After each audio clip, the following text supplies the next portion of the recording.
Well, the percentage of foreign-born in the United States is the highest it's been in a century, maybe ever. It's hard exactly to know, but it's still rising in any case. 67 million Americans, more than 1 in 5, speak a language other than English at home. Pretty much everyone in Washington is fine with that, number rising. Some of them want the U.S. to completely open its borders to the rest of the world. But what would the effect be if we did that? Who is coming here? What are they like? And where's all of this going? If you look at these numbers, we are joined by Stephen Camarota, Director of Research at the Center for Immigration Studies. He joins us tonight. Stephen, just the first obvious observation. People, when I was a kid, used to care about overpopulation. I guess nobody does anymore? Yeah, that's a fair question. The latest Census Bureau numbers indicate that immigration by 2060 will add 75 million people to the U.S. population. So you'd think people concerned about the environment or traffic pollution, congestion, sprawl would think about that. Well, but those are real concerns, which I will admit as a kid, I mocked the liberals for having. But as I get older, I realize you don't want to live in a crowded place. Everyone's unhappy. It's horrible and it's dirty. So does anyone on the left still say that? There are a few progressives out there. You may know the organization Numbers USA. They have a lot of progressive support, and they tend to focus a lot on the population growth. But most mainstream people on the left don't touch it with a 10-foot pole because it's all, in the United States, about 95% of population growth long-term is new immigrants and the children they have, and so they don't want to touch the issue anymore. Wait, what percentage of population growth? About 95%. Between now and 2060, about 95% of the increase in the U.S. population will come from future immigrants and the children and grandchildren they'll have. So that's almost a complete turnover in population, basically. No, that's population growth. That's about 75 million people. Okay. So most of all the increase is coming from immigration. So from about 328 to 404 is about where we're headed, something like that. So the language numbers are really interesting to me. 1 in 5 people living in this country does not speak English at home. Has it ever been that high?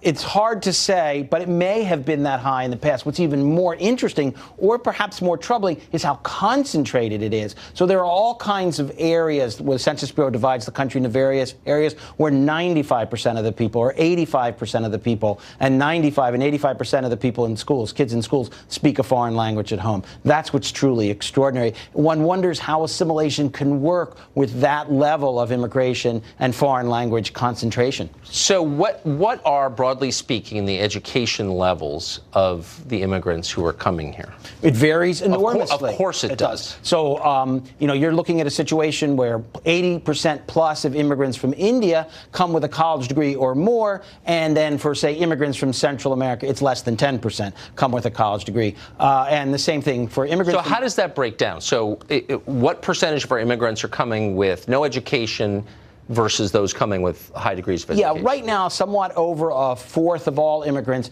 have less than a high school education when they come. A little over a fourth also have no more than a high school education. So a high school education or less is a little over half, and then a little less than half is some college or even college and more. So that's the very rough breakdown. So the majority have high school education or less? Or less, right. So no education beyond high school. And we know from a lot of research that their welfare use and poverty is quite high. Of course. Across the board. Stephen Camarota, thank you very much. Thanks for having me. Appreciate it. Well, you just heard as millions of people, many of them low-skilled, half continue to enter this country, an obvious question arises.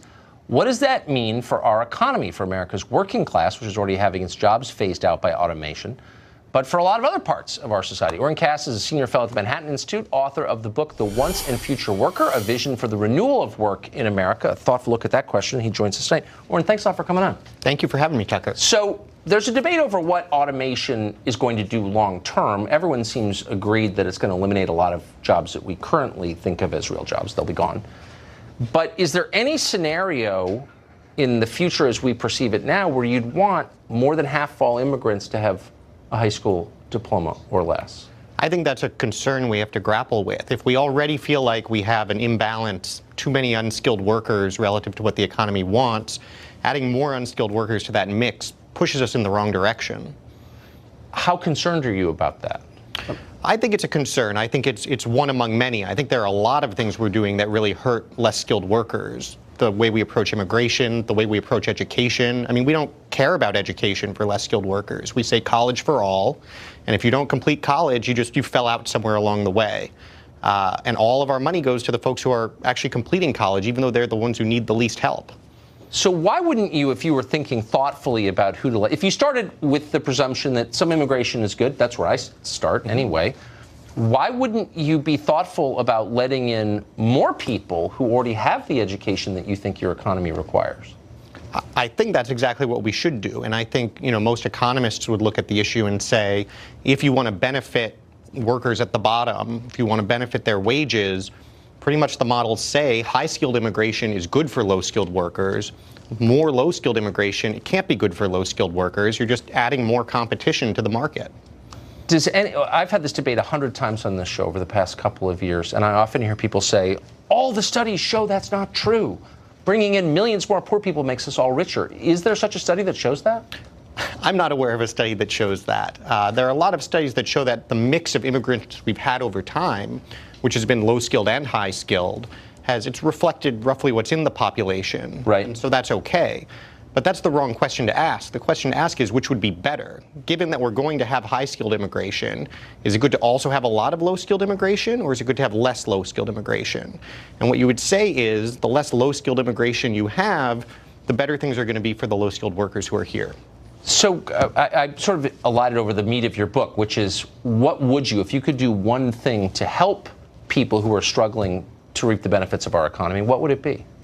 Well, I think conceptually we have to actually value work, and we have to say it's not just about consumption and how much we all get to consume and how cheap stuff is. We actually have to realize that people having work is what's most important to them. And then wait a second. Paying everybody off with $3,000 a month won't be the answer?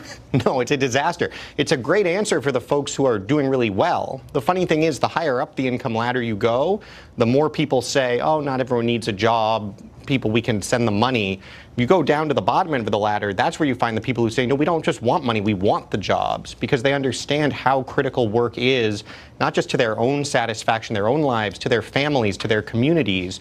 And if we don't focus on that, if we just say, oh, we'll grow the pie, what they say, and right, we'll just send everyone a piece, right? You don't have to bake your own pie, we'll just give you a slice.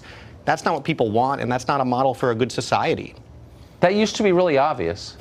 It did until about the middle of the last century, and then we flipped and we said, as long as consumption keeps going up, as long as everyone can have more stuff every year, we're going to call that success. But that's not success.